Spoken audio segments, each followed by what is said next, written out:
It's the rocks, dummy. If you're with me in the summer of 2008, I was in Rocky Mountain National Park with my family, my wife, and we're having one of those great days. Who's been to the Rocky Mountain National Park? Everybody been there? All right, well, imagine yourself, you're in Colorado in the mountains. It's one of those crisp, cool days. Warm sun on my face. Smells like one of those overpriced candles you buy at the mall. Just beautiful. Down by the river and the river rushing over the rocks. It's beautiful. It's just a serene, perfect morning. Except for three boys that are over in the river making all sorts of chaos and ruckus. I mean, they're throwing rocks at each other, splashing each other, yelling and screaming like crazy. Some people just can't control their kids. Those were mine. And they were having a blast. I mean, they were making all sorts of crazy noise, and we were not going to see any wildlife that morning because we scared every elk away with their screams. In the middle of all that chaos, my youngest son stops, looks at me and says, "Dad, why does this river not flow straight? Why does it go back and forth so much?" Now, I was going to do that dad thing. I was going to make something up. You know, he didn't have a smartphone yet. There's no way he could catch me on a fib. Just then, his older brother from over by the river pipes up with all the love of an older sibling. "It's the rocks, dummy." And he was right. The rivers don't flow straight because of the rocks.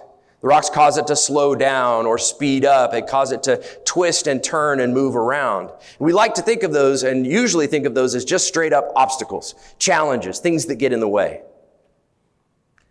But what if they're the opportunities to create a different future? What if the obstacles we face in our business, in our work, in our lives as well, are actually the opportunities to make a change and move forward with intent? Now, we're facing a lot of rocks, but the rocks don't block the river. They define it. We have the opportunity as we think about that. So we think about destruction or obstruction and challenges and things that we're seeing and being agile on this topic. We have to understand those are actually opportunities that we need to consider, things that we need to see in our business. Now, being from Colorado, I know that there are 6 classes of rivers, or rapids specifically.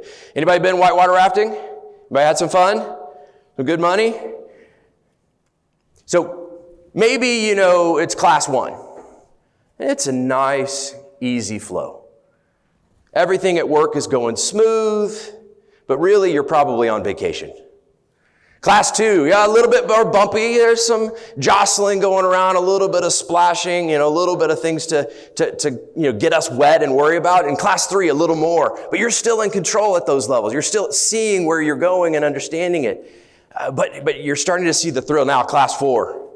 Now you're starting to see some of the rough rides. Now you need a guide to help you through that part of the river, that stretch of the river. Little bit more dangerous. Class 5. Now really dangerous. You actually need an expert guide to go down class 5 rapids. And it can be an area of great opportunity. Or there's class 6. Considered technically unrunnable, except for these crazy people. Class 6 rapids. But how does it feel to you and your team in business? Yeah, are you the leader? Or are you stuck in the boat? Or you lost your team? Or, oh, we got out of it. No! Just when we thought we made it. And then you got to worry about losing some of your team behind. They're struggling to get out of it. You don't want to leave them behind, but you got to watch out. Another boat may just come around and hit them. Luckily, they grabbed on after this. I cut it short. So think about the work you're doing right now at your business. Think about the environment you're in. Reflect a little bit. How many of you think you're on a class 1 ride in your business right now with a show of hands? Who's on class 1?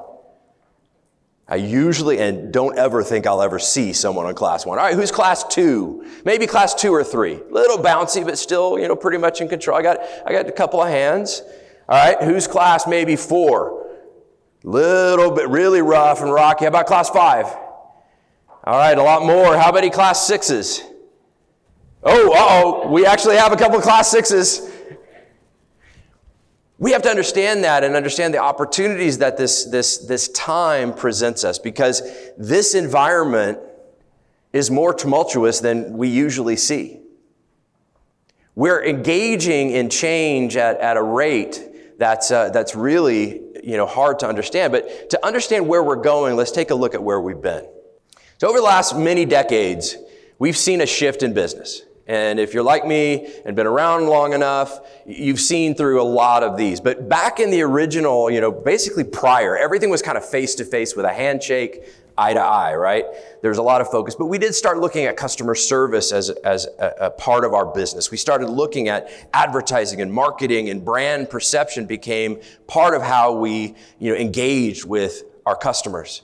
In the 80s, 90s, that's where the quality focus really came in. Total quality management, Six Sigma, heavy focus on process improvement and doing things right the first time. We started measuring for the first time customer experience, customer satisfaction specifically at that point. And then the digital age.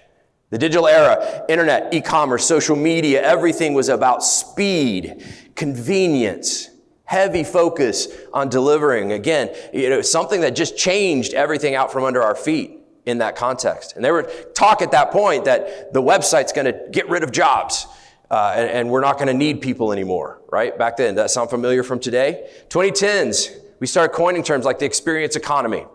Started looking at omni-channel experience. It's kind of been around longer, but it came much more purposeful at that point, partly because there were so many more channels to interact with. We were very data-driven. A lot of projects. Let's put our data in the cloud, in a lake. Data lake. More often it was a data pond or maybe a data ocean, because the data still was lost in the ocean at that point. And now, automation. Anybody heard of this thing called AI? We're going to talk about that probably a ton at this conference, because it's so involved in what we do from that perspective about personalization and customization. So what we do is changing in business. The rate of change is also adjusting. I mean, back in the, again, 70s and prior, we might see one major shift in how we do business about once a decade. Then maybe twice per decade. 2 to 3 times a decade in the 90s and 2000s, every couple of years. 2010s, we hit this average of once a year, we're going to see a major shift that impacts our business. Right now, 2 to 3 times a year, we're seeing major shifts in how things are done. Driven by AI. They expect, there's always a they, right? I would love to know who the they is, but they expect that by 2027, we will see a major shift every single month. Let that sink in a little bit. This river we're on, new rapids, new challenges are going to pop up to monthly against us. Are we thinking maybe 2030 weekly? I don't know. I don't know how fast it can go, but it is going to speed up. And we have to understand that. So as we embrace this time of adjustment and change, we need to understand how it's impacting us, and more importantly, how it's impacting our customers as well, because they're in this with you. So how do you lead during times of massive amounts of change? That's what we're going to talk about today. Now, I come up with a couple of frameworks. I like to say you need to lead from your core, and we're going to dig into that together. But first off, let's talk about what it means to lead. So I'm going to ask for just a little bit of participation here. So let me ask you, definition. What does it mean to lead? Who wants to throw a definition out? What does it mean to lead? Is it job title? To go first? Okay. What else? Provide structure. Absolutely. What else? Provide guidance. What's that? Set the example. Absolutely. Leadership in today's day and age is also shifting along with the times, along with how things are done. Leadership, and you guys all obviously talked through that, it's more about who you're leading than it is, in many cases, about what you're doing. So to me, lead and leadership and leading from your core in this context represents 4 specific areas. got to learn, got to empower, you got to adapt, and you've got to deliver. We're going to go through each of these, but thinking through what it means to lead, let's talk first about learn. If you're going to lead a team, if you're going to lead an organization, if you're going to lead anybody, yourself included, now in today's age, with the amount of change that's coming, you have to be a learner at your core. You've got to understand that the dynamics and things that you've always done aren't going to necessarily work anymore. And if your team is trying to accomplish new things with new technology, for instance, you've got to be at the lead understanding what that means. So learning, you got to stay curious. You've got to look at everything around you and understand to say, I now am in learning mode to say, if I'm going to lead a team, I've got to stay curious because learning fast is your edge. This is where you're going to start making the difference in your organization is the speed at which you're able to ingest and learn new things. And you've got to unlearn old habits, old things that don't belong. Put a bullet in them. Because those are the things that can really create even more challenges longer term if you try to hold on to the past. And there are plenty of people that's what they love to do. Well, we've always done it this way. It doesn't work anymore. We got to embrace this new time. We got to embrace this opportunity to learn and understand things differently. And you've got to build real-time feedback loops. Feedback loops from your customers, feedback loops from your team members, feedback loops from your peers and colleagues.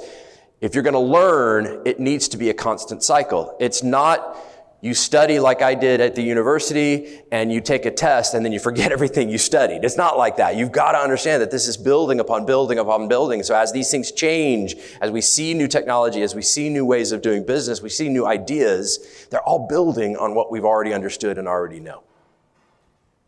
A lot of people talk about being a lifetime learner. Again, more important now than ever before. And it's not just you as a leader. Obviously, the team has to embrace this as well. I do a lot of workshops with teams where we talk about this is how we need to embrace this opportunity. We can stand up and say, I don't like it. I don't like that it's coming. But it's still coming. It's not going to change. So we have to embrace this opportunity. Empower. I said earlier about leading is more about the team you're leading than it is you yourself. And so we had examples of go first, lead, set the example, great examples. Part of this is the opportunity to understand the empowerment opportunity you have with your team members as well. Ultimately, with this rate of change, we've got to push decisions as close to where it's supposed to impact, in this case, the customers, as we can. We've got to make sure that teams understand that they're the ones who have the expertise. They're the ones in the weeds, in the thick of it every single day. They need to help make some of those decisions. They need to take a level of ownership and accountability to say, even if I'm just taking calls, what am I seeing from a trend perspective? And let me provide that to my peers, to my leaders, to the rest of the organization, because they need to understand that that is their role in this new day and age. Because again, things are changing so quickly. You've got to enable teams to act autonomously. As a leader, you're not going to be able to give an answer to everything that's coming. You create an opportunity where the teams can thrive, at least survive, in an area where they get to make some of those decisions. They get the opportunity in the contact center and across the organization to say, what am I understanding from the customer? What do I need to do with this? How would this benefit our organization? Thinking differently. In this multiverse of madness that's coming, because things can go a million different directions, I wholeheartedly believe that the frontline contact center in one of these futures is no longer entry level for an organization. No longer the lowest cost point. They become the face voice of the organization, and they are lifted to a level to represent that. High EQ, high impact, high value to the customers. AI is going to take a lot of the lower level stuff, and so this is an area they need to even embrace that, to say, all the talk right now is about, AI replacing people. The reality is, I think this augmentation is going to be the key, because the value they have is going to be much greater. I can absolutely see other roles in organizations more traditionally known that using AI, they replace and become more that front line and that lower level entry point to the organization, because that front line is going to be so important to take that role. You've got to make experimentation routine. We have this opportunity more than anything else to try new things fast, right? There's that old adage of saying fail fast, right? You got to fail fast so you make changes, right? More important again now than ever, being able to look at this and say, I've got to make changes. I got to try new things at all times. So again, if you go back to, if the decision makers are a little closer to the customer and they have a certain level of autonomy, they now have to understand that they're expected to use it. They're expected to experiment with some stuff. We have to give them that permission as leaderships in their organization to say, you got this. That's part of giving them autonomy. Level of trust. Now let's talk about adapt. Right in line with Agile. Agile was kind of the term used in the title of this. And Agile from an IT perspective obviously has been used very long about, an Agile project process, right? But Agile really just means being flexible and being able to adapt ultimately and responsive to the changes around them. So adapting is key because you've got to embed that agility into the culture. Agility now isn't like with IT, a process, it's a culture. And if you're not talking about it in the cultural context at your organization about adaptability and agility and being flexible, you're going to miss out on the last section about empowerment. Because they need to understand it's not just a process they're going to follow, it's at the heart of what they're now being asked to do. It's part of the DNA of the organization at that point. And cultural conversations are a little more complex, right? Because sometimes it's a little squishy, but you got to show real examples of what that means. And so, again, you got to pivot quickly. Projects or work that used to take 6 months, 12 months, 18 months, multi-years. Can you imagine what's going to impact the change, or what's going to change if you have a 2-year project today? By the time you get to halfway through it, it's gone. You've got to be more quick. You've got to look at avoid the reinventions, avoid these massive overhauls and focus on quick pivots, right? So experiment and quick pivots. And if you're not just uncomfortable a little bit, you're not doing it right. Discomfort, that is a growth signal that tells you and your team, okay, you're pushing the envelope, you're experimenting a little bit, you're doing something a little different than you might have otherwise been expected. That is a true sign of learning in the new organization. And you got to get more comfortable because it can be really scary, especially if you're looking at a team that isn't used to having autonomy and they want to experiment and they're going to feel very uncomfortable. You've got to give them, but you still got to deliver, right? We are still here in a world that we have to deliver the results. But the focus on what we deliver and how we deliver has shifted because now it's not about activity, it's about value. I'll admittedly say, in parts of my career, I was extremely busy, but if I truly go back and look at what I was doing, I was not valuable. I was doing a ton of work, but I wasn't making the impact that I can. And so again, discomfort has to also come to the idea of thinking, am I providing the value my organization needs or I need for my own team or for my own career? We've got to understand that and be able to articulate that. Because if we're going to deliver value, the team has to understand, well, what does value mean? Right? We talk a lot in the customer experience space about what's the return on investment. There's a lot of conversations about what's the ROI. Well, I want to get in front of the CFO and the CEO and tell them why CX is so important, why customer service is so important. You've got to be able to calculate that. You've got to understand the value. Get with the finance team and say, help me calculate the value because I know we're delivering it. And then you got to move fast. But it comes back to trust. Your team's got to be able to move fast. They've got to be able to deliver. You've got to give them that trust to know that even if they get it wrong, they're uncomfortable, they experiment with something, they get it wrong. It's not a slap on the wrist. It's, hey, great. You were trying something new, it didn't work, but let's move on. Let's move to the next idea. What's your next idea? Create excitement about that in the organization because you're prioritizing progress over perfection. And since you're not doing major reinventions, you're pivoting quickly, it's easy to pivot, try something, oh, it didn't work, let's pivot again, right? Within reason, of course.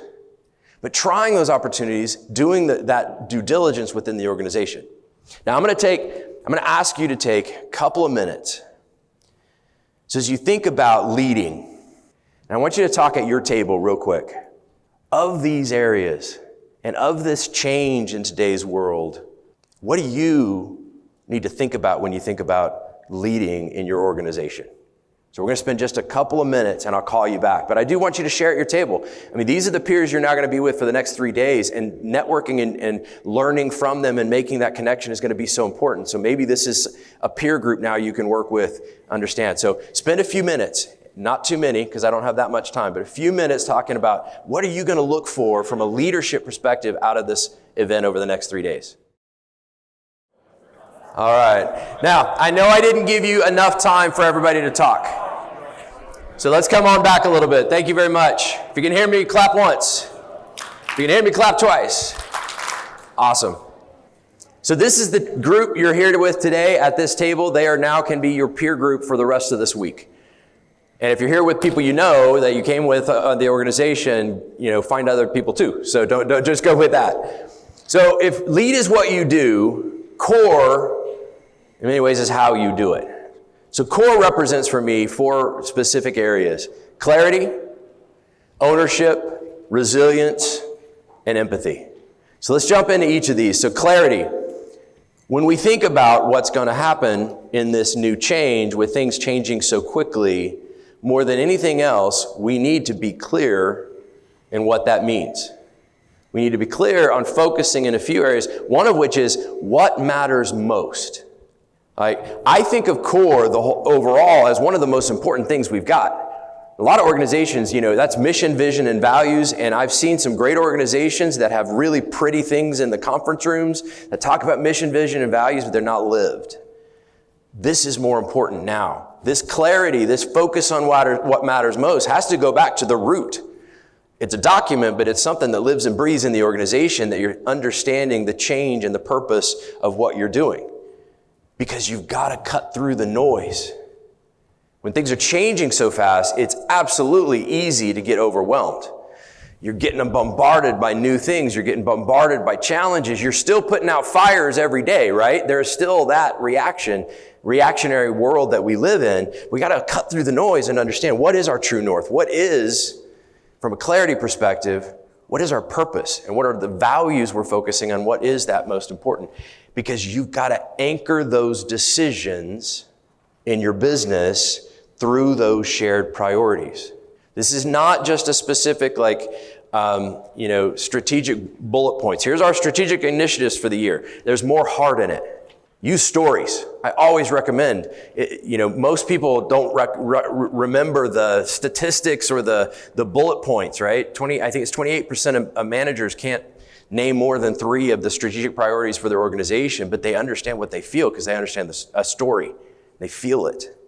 So we've got to create the clarity for our organization, because again, if they're going to be autonomous and working on our behalf and experimenting on our behalf, the key is making sure they do it with a clear understanding of the purpose. Ownership, the O in core.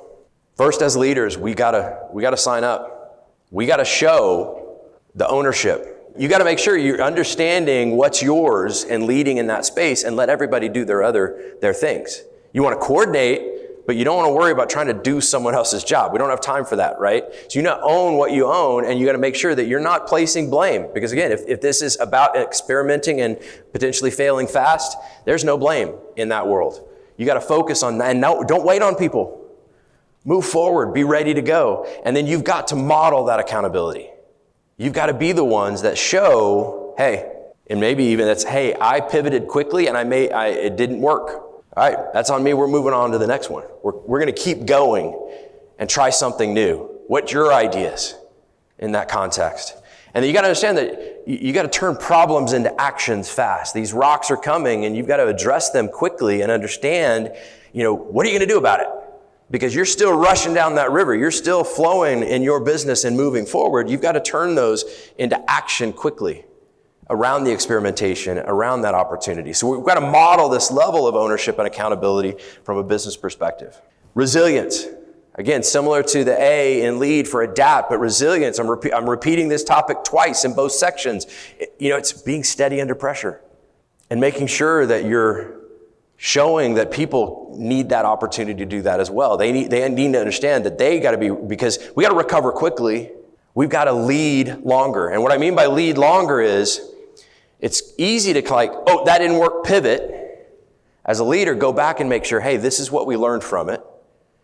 Keep it up. Try it again.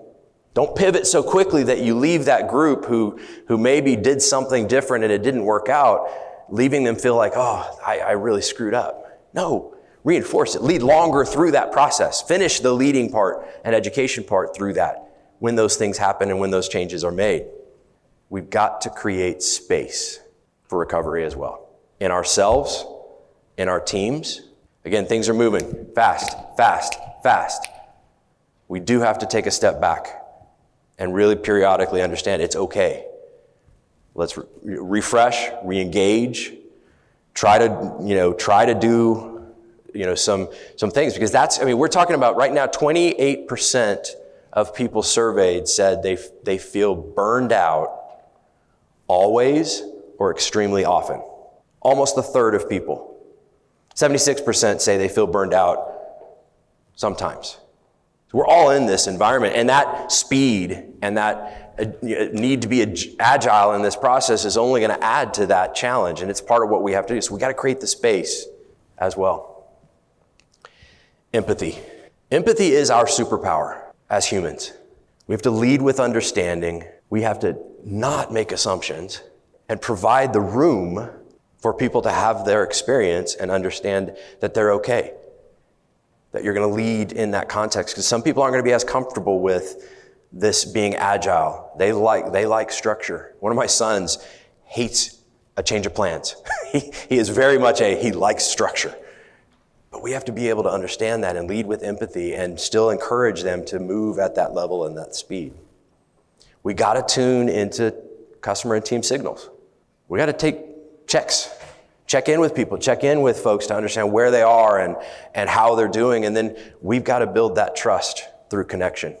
They say AI is going to replace a lot of jobs, right? If not, some people say all jobs. But it can't replace empathy. It can try to do empathy, but it's not real. But I was at a hotel last week, speaking at another conference. At 3 a.m. in the morning, my smoke alarm decided it was going to do that beeping every minute. That piercing beep. I called down, I said, hey, this thing is going on. I know maintenance is gone for the day, but I need a new room. Oh, the system's down. It was like I was harassing the front desk clerk. My system's down. It'll be 30, 45 minutes before it's back up and I can get you another room. 45 minutes, I'm like, I can't take this anymore. I went down. Is your system up? Oh, yeah, it's up. Why didn't you call me? I'm doing paperwork. I had my bag and she's like, what do you want to do? You want to check out? No, it's 3 a.m., 3:45 now. I want to salvage some amount of sleep. So here's the reality. If we don't act with empathy, AI's empathy is better. So we still have to act with empathy in that context. So if lead is what you do and core is who you are, then we need to embrace this change together. So thinking through this, and I want you just to do this internally. And we talked a little bit on the lead side, but now we're running short on time, so we can't do it on the core side. But think a little bit about these skills. Where are you strong? Where are your teams strong? And where do they need help? Use this as a model, if you will, to understand that if we're going to face this rate of change together as an organization and be successful, we got to do all these things right. And we have to lead from our core. Now, disruption, I believe, favors those who are aligned. I did bring about a dozen copies of my book. I'd love to sign a copy for you and provide it to you if you catch me at one of the breaks. But we have this opportunity to align towards that North Star and understand where we're going to take the organization, where we're going to take our teams, and how we're going to reach this future together in our organizations. Now, I mentioned that I'm the founder of CX on the Rocks. CX on the Rocks is an online virtual community. We have weekly sessions where we get together and we share with each other and learn from each other. How are we navigating this rate of change? How are we driving to this future together? It's for practitioners. There's consultants that are part of it. There are businesses. Love you to join. Go to cxontherocks.com. Connect with me on LinkedIn as well. As we embrace everything we're going to talk about over the next couple of days, you're going to feel overwhelmed as well. You're going to feel like, man, that's a lot of information. There's a lot of solutions. There's a lot of challenges. There's a lot of opportunities. Pick a few things and really focus on them together And as you get back to your organization, remember this message. It's the rocks, dummy. Use those rocks as stepping stones to a better future, because the obstacles that we're about to face, when we get through them, are going to make us better for it in the long run, and ultimately make the experience for our customers better, the experience for our teams better. Because I am an optimist at heart. We will be better for it, but we have to embrace this change as it's coming and take that opportunity to do it. Thank you very much.